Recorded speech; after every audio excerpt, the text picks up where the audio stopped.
Good morning po. Tayo po ay gumagawa ngayon ng egg sandwich. Gagawa tayo ng egg sandwich. Ito po ay yung spread. Ano po? Siyempre, pag sinabi natin na sandwich, ito po ay may tinapay na. Pero, ito po ay palaman pa lamang. Ito po ay naglaga lang ako ng 3 itlog.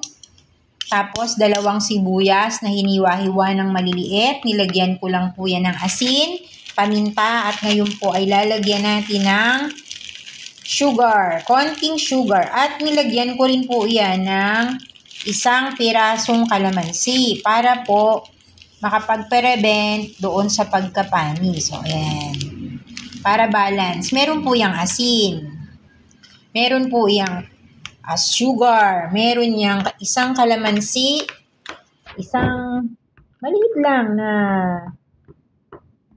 sibuyas, tapos 1 supot na maliit ng paminta. Yan na po. Meron na tayong spread.